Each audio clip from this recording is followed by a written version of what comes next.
কথায় কথায় হবে গল্প গাথা, কৃষিবিদের গবেষণা, সরকারের প্রণোদনা, জ্ঞানের কথা, তথ্য জানা, পরিশ্রমে আসে সফলতা।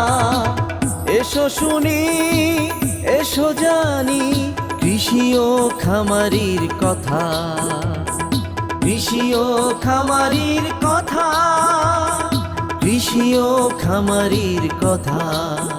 প্রিয় দর্শক, বাংলাদেশ টেলিভিশনের কৃষিভিত্তিক অনুষ্ঠান কৃষি ও খামারির কথায় স্বাগত জানাচ্ছি আমি কৃষিবিদ মির্জা তাহমিম রিজভী। আজ আছি চুয়াডাঙ্গা জেলার জীবননগর উপজেলায়। নানা রকমের ভিন্ন ধর্মী অনেক ফলের সমারোহ এই অঞ্চলের নাম মানিকপুর। তুলে ধরব এমনই একজন সফল ফল চাষির সফলতার গল্প। আজকের তরুণ সমাজের সামনে সবচেয়ে বড় বাস্তবতা হল কর্মসংস্থান।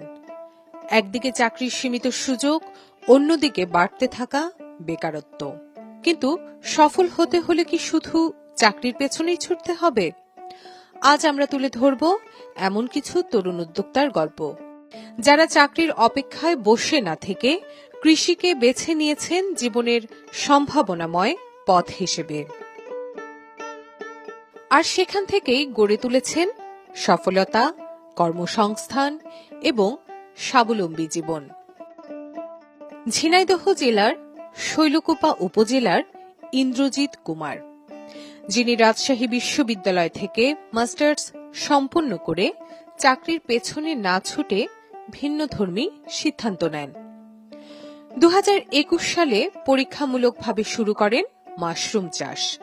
পরবর্তীতে 2022 সাল থেকে তার খামার বাণিজ্যিক উৎপাদনে যায়। মাত্র 10 শতক কৃষি জমিতে 110 ফুট লম্বা এবং 40 ফুট চওড়া একটি ঘরে আধুনিক পদ্ধতিতে তিনি গড়ে তুলেছেন একটি মাশরুম খামার। ঘরের ভেতরে শক্ত সুতার তৈরি শিকায় স্তরে স্তরে ঝুলছে পলিথিনে মোড়ানো মাশরুমের স্পন প্যাকেট। বর্তমানে তার খামারে রয়েছে প্রায় 10,000 সিলিন্ডার প্যাকেট।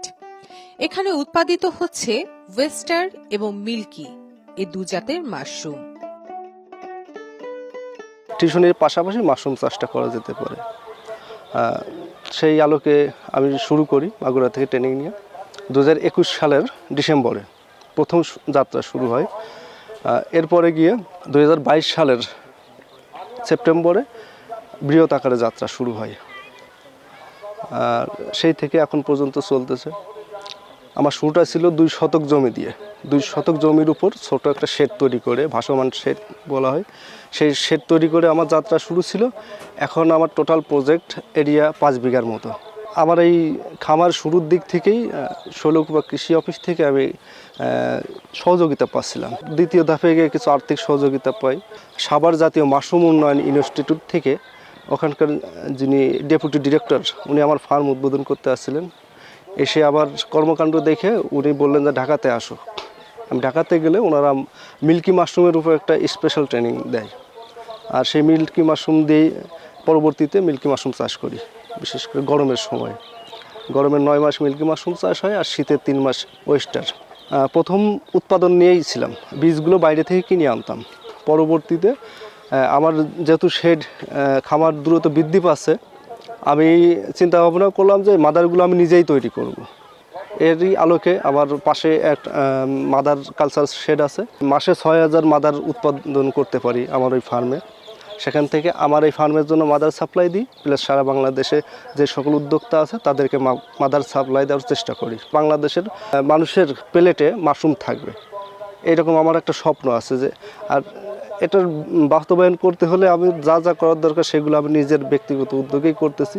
এর সাথে যদি সরকারি কোনো সহযোগিতা পাই, সেটা আরও দ্রুত এগিয়ে যাবে। ওয়েস্টার মাশরুম প্রতি কেজি বিক্রি হচ্ছে 200 থেকে 250 টাকা, আর মিল্কি মাশরুম বিক্রি হচ্ছে 350 থেকে 450 টাকা দরে। গত 9 মাসে তিনি বিক্রি করেছেন প্রায় 5,000 কেজি মাশরুম, যার বাজার মূল্য আনুমানিক 10 লাখ টাকা। এই আয়ের বিপরীতে তার মোট খরচ হয়েছে প্রায় 4 লাখ টাকা। সব মিলিয়ে বছরে তার আয় প্রায় 9 থেকে 12 লাখ টাকা। প্রথমে আমরা তাকে প্রদর্শনী দেই, তারপরে তিনি আস্তে আস্তে এটিকে কলবর করে বড় করেন। গত বছর তিনি 6 লাখ টাকা ইনভেস্ট করে 9 লক্ষ টাকা প্রফিট করেছেন। এছাড়া উপজেলা প্রশাসনের সহযোগিতায় এবং কৃষি বিভাগের সহযোগিতায় উপজেলা থেকে তাকে কৃষি বিষয়ক ঋণ প্রদান করা হয়। যশোর টেকসই কৃষি সম্প্রসারণ প্রকল্পের আওতায় তাকে প্রদর্শনী দেওয়া হয়। তাকে হাতে কলমে শেখানো হয় কিভাবে মাশরুম উদ্যোক্তা। আজ তিনি সারা বাংলাদেশের 5টি মাশরুমের সেরা উদ্যোক্তার মধ্যে একজন। বর্তমানে PO2 সহ অন্যান্য জাত বেশ সফলভাবে চাষ করছে। তার চিন্তাভাবনা, আমাদের চিন্তাভাবনা, এই গ্রামটা একটি মাশরুম পল্লী গড়ে তোলার, সেই লক্ষ্যে আমরা কাজ করছি। এখানে প্রতিদিন 10 থেকে 15 জন নারী শ্রমিক কাজ করছেন। মাশরুমের বীজ প্রস্তুত, খড়ের সিলিন্ডার তৈরি, পরিচর্যা, এই কাজের মাধ্যমে তাদের পরিবারেও এসেছে আর্থিক সচ্ছলতা। আমরা এখানে মাদার বানাই, প্যাকেট তৈরি করি, মাদার ইনোকুলেশন, অটোক্লেভ এগুলো করি আমরা। এটা আমরা প্রশিক্ষণ নিয়েছি আমাদের ইন্দ্রজিৎ দাদা, এখানকার উদ্যোক্তা, ওনার কাছ থেকে আমরা প্রশিক্ষণ নিয়েছি। এরকম আরও আছে 10-12 জন মেয়ে মহিলা, আমরা দাদার দেশবন্ধু মাশরুম খামারে কাজ করি। চুয়াডাঙ্গা জেলার জীবননগর উপজেলার আরেক তরুণ উদ্যোক্তা সজল আহমেদ। কয়েক বছর আগেও যিনি ছিলেন একজন বেকার যুবক, চাকরির পেছনে না ছুটে তিনি স্বপ্ন দেখেছিলেন নিজের মতো করে কিছু করার। উপজেলা কৃষি অফিসের পরামর্শ এবং নিয়মিত সহযোগিতায় 2019 সালে মাত্র 7 বিঘা জমিতে বিদেশি জাতের কমলা এবং মালটার চারা রোপণ করেন তিনি। বর্তমানে তার বাগানের পরিমাণ প্রায় 139 বিঘা। এর মধ্যে 60 বিঘা জমিতে মালটা এবং 17 বিঘা জমিতে উন্নত জাতের কমলার চাষ করেছেন। তার বাগানে চাষ হচ্ছে Australian yellow king, American Nepal এবং বাড়ি মাল্টা 1, যেগুলোর বাজার চাহিদা অত্যন্ত ভালো। সজল আহমেদের মিশ্র ফল বাগানে কমলা এবং মাল্টা ছাড়াও বাগানে ফাঁকা জায়গায় চাষ করছেন শৌখিন বিদেশি বিভিন্ন প্রজাতির ফল। তিনি ভিয়েতনাম থেকে সংগ্রহ করেছেন 12 মাসি লাল তেঁতুল এবং মিষ্টি জলপাই, ভিয়েতনামি সুস্বাদু মিষ্টি পিঙ্ক কাঁঠাল। সাধারণ কাঁঠালের তুলনায় এই কাঁঠালের স্বাদ বেশি এবং গন্ধ কম তীব্র। এই কাঁঠাল গাছে বছরের একাধিক সময়ে ফল ধরে থাকে। এছাড়াও ব্রাজিল থেকে সংগ্রহ করেছিলেন রোলেনিয়া জাতের সুস্বাদু আতা ফল। রোলেনিয়া অত্যন্ত মিষ্টি, সুগন্ধিযুক্ত একটি ফল। রোলেনিয়া আতা পরিবারের সদস্য হলেও এটি ভিন্ন প্রজাতি।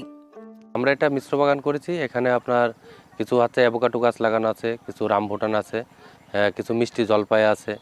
তারপরে আপনার সাথী ফসল হিসেবে এখানে পেয়ারা দেওয়া ছিল, পেয়ারাগুলো উঠে গেছে। এখানে 12 মাসি কাঠিমন আম আছে, এখানে ননি ফল আছে, তারপরে এখানে আপনার খেজুর আছে, তারপরে এখানে হচ্ছে আপনার রুলুনিয়া আছে, তারপরে আমরা বেদনা কিছু ট্রায়াল দিচ্ছে এখানে। এটা আপনার প্রদর্শনী প্লট হিসাবে রেখেছি। আমরা এখানে থেকে গবেষণা করছি আসলে যে এগুলো কেমন হয়। প্রথমে যখন বিভিন্ন দেশ থেকে বিভিন্ন জাত সংগ্রহ করি, এই জমিগুলোর উপরে ট্রায়াল দিই যে আসলে কেমন হচ্ছে। পরে যখন এখান থেকে রেজাল্ট ভালো আসে, সেখন আমরা এখান থেকে দেখা যাচ্ছে যে পরে বাণিজ্যিকভাবে বড় বাগান করছি। এটা হচ্ছে ভিয়েতনামি জলপাই। এটা হচ্ছে আমি মূলত সংগ্রহ করি ইন্ডিয়ার থেকে। এটা হচ্ছে 12 মাসি জলপাই। এটা আপনার আমাদের সাধারণত জলপাই বেশিরভাগ হয় সিজনে একবার, আর ওটা হচ্ছে টক হয়। আর এই জলপাইগুলো এখনও অনেক বড় বড় সাইজের হবে, এটার বিচিগুলো ছোট হবে, আর এটা অত্যন্ত মিষ্টি একটা জলপাই। এগুলো খাইতে খুবই সুস্বাদু, আবার এটা বাণিজ্যিকভাবে চাষও করা যাবে। এটা যে পরিমাণ বেয়ারিং, কেউ যদি কেউর বাড়ি শখ করে যদি একটা ছাদ বাগানেও লাগায় রাখে, সে দেখা যাচ্ছে এটার ভিতরে ভিটামিন সি পাচ্ছে, মিনারেল পাচ্ছে। জলপাইতে কিন্তু কোষ্ঠকাঠিন্য দূর করে। তা আমরা যদি শখের বসে যদি একটা গাছ যদি বাড়ির ছাদ বাগানেও লাগায় রাখি কিংবা বাড়ির উপযুক্ত জায়গায় লাগায় রাখি, দেখা যাচ্ছে যে সে হচ্ছে ভিটামিন সি দিয়ে চাহিদা পূরণ করতে পারবে। রোলেনিয়া জাতের আতা ফল পাইকারি বিক্রি হচ্ছে 650 থেকে 700 টাকা কেজি দরে। এছাড়াও মিষ্টি এবং লাল তেঁতুল পাইকারি বিক্রি হচ্ছে প্রতি কেজি প্রায় 800 টাকা দরে। ভিয়েতনামি মিষ্টি জলপাই বিক্রি হচ্ছে 250 থেকে 270 টাকা কেজিতে এবং ভিয়েতনামি পিঙ্ক কাঁঠাল প্রতি পিস বিক্রি হচ্ছে 2000 থেকে 2500 টাকায়। শুধু ফল উৎপাদনে সীমাবদ্ধ নয়, নিজস্ব নার্সারিতে বিদেশি ফলের 1 থেকে 2 বছর বয়সী কলম চারা উৎপাদন এবং বিক্রির মাধ্যমে তৈরি করেছেন বাড়তি আয়ের নতুন সুযোগ। এই উদ্যোগকে সফল করতে নিয়মিত পাশে রয়েছে উপজেলা কৃষি অফিস। আমাদের কৃষি সম্প্রসারণ অধিদপ্তরের বিভিন্ন প্রকল্প আছে, বিশেষ করে আমাদের টেকসই প্রকল্পের বিভিন্ন ফল বাগান আছে। আমাদের মালটা আছে, তারপরে কমলা আছে, শরীফা আছে, জলপাই আছে। এগুলো আমরা তার এখানে দিই। সার্বিকভাবে আমরা সজলের পাশে আছি। তার সার্বক্ষণিক এখানে 10 থেকে 12 জন কাজ করে, রেগুলার যে কাজ করে যারা, তারাও ঠিক সজলের মতো দক্ষ আমরা তৈরি করেছি। আমরা বিভিন্ন প্রকল্প থেকে তাদেরকে আমরা ট্রেনিংয়ে ডাকি। আমার ব্লকেই এরকম 4 থেকে 5 জন বড় উদ্যোক্তা আছে। আর ছোট ছোট উদ্যোক্তার কথা যদি বলি, আমার ইতিমধ্যে 20 জন উদ্যোক্তা আছে। যেমন আমাদের ভার্মি কম্পোস্ট আছে, ট্রাইকো কম্পোস্ট আছে, তার মিশ্র ফল বাগান তো আছে, তারপর মাশরুম আছে, আমাদের এসএমই কৃষক আছে যেগুলো বীজ উৎপাদন করে। এরকম কৃষকও আমার ব্লকে ইনশাল্লাহ আছে। আরেকজন শৌখিন তরুণ উদ্যোক্তা রুহুল আমিন বিদেশি ফল হিসেবে পরিচিত আঙ্গুর চাষ করে দৃষ্টান্ত স্থাপন করেছেন। সেই সাথে কৃষিতে পরিবর্তনের ধারায় যুক্ত করেছেন এক নতুন অধ্যায়। বিদেশ থেকে আসা টসটসে আঙ্গুর, যা আমরা আকাশচুম্বী দাম দিয়ে কিনে খাই, সেই ফল জন্ম নিচ্ছে আমাদের দেশের মাটিতে। জীবননগর উপজেলার প্রায় 50 বিঘার বেশি জমিতে বিভিন্ন উদ্যোক্তার উদ্যোগে আঙ্গুর চাষ শুরু হয়েছে। এরই অংশ হিসেবে রুহুল আমিন প্রায় 1.5 বিঘা জমিতে পরীক্ষামূলকভাবে গড়ে তুলেছেন একটি আঙ্গুর বাগান। 3 বছর আগে শুরু করা এই বাগান এখন পরিপক্কতার পথে। এই বাগানে মূলত বাইকোনর জাতের আঙ্গুর চাষ করা হচ্ছে, যা রাশিয়া এবং ভারতের মহারাষ্ট্র অঞ্চল থেকে সংগ্রহ করা উন্নত জাত। লাল এবং সাদা 2 ধরনের আঙ্গুরই এখানে চাষ হচ্ছে এই বাগানে। আঙ্গুরগুলো আকারে বড়, রসালো এবং স্বাদেও বেশ উন্নত। আবহাওয়া এবং মাটির সাথে মিলিয়ে নেওয়ার সক্ষমতাও লক্ষ্য করা যাচ্ছে। রুহুল আমিনের স্বপ্ন, বিদেশ থেকে আঙ্গুর আমদানির উপর নির্ভরশীলতা কমিয়ে দেশেই বাণিজ্যিকভাবে আঙ্গুর উৎপাদন করা। তিনি বিশ্বাস করেন, সঠিক প্রযুক্তি, গবেষণা এবং সরকারি সহায়তা পেলে বাংলাদেশেও আঙ্গুর চাষ সফলভাবে সম্ভব। 2016 সাল থেকেই আমরা পর্যবেক্ষণমূলকভাবে আঙুর চাষ করতেছিলাম পরীক্ষামূলকভাবে। আমরা কিছু কিছু ভ্যারাইটিতে খুব ভালো রেজাল্ট পাই, যার পরিপ্রেক্ষিতে আমরা বিশ্বের বিভিন্ন দেশ থেকেই অনেকগুলো ভ্যারাইটি কালেকশন করি। প্রায় 12 বিঘা জমিতে আমরা আঙুর চাষ করতেছি।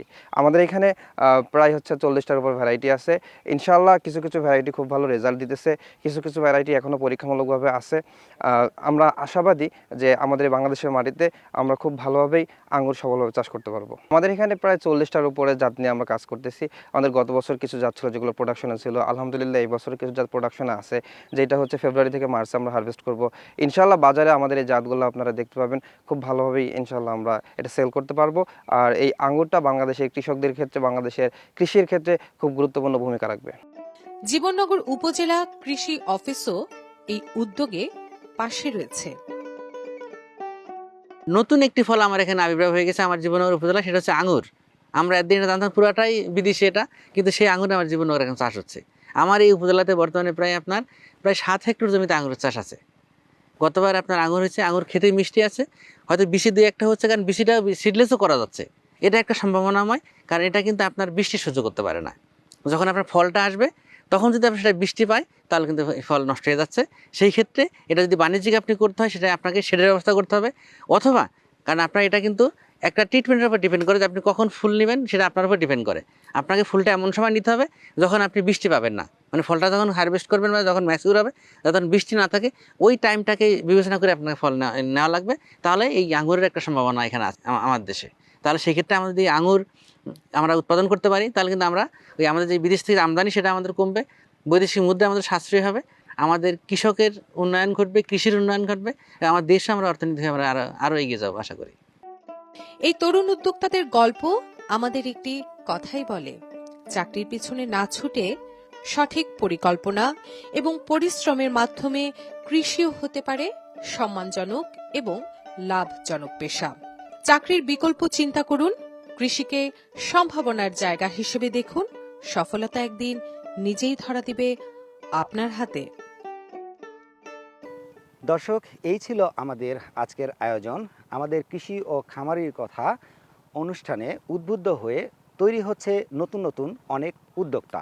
আগামীতে আবারও নতুন কোনো বিষয় নিয়ে নতুন কোনো জায়গায় আপনাদের সামনে হাজির হব। সে পর্যন্ত ভালো থাকবেন, সুস্থ থাকবেন, বাংলাদেশ টেলিভিশনের সাথে থাকবেন।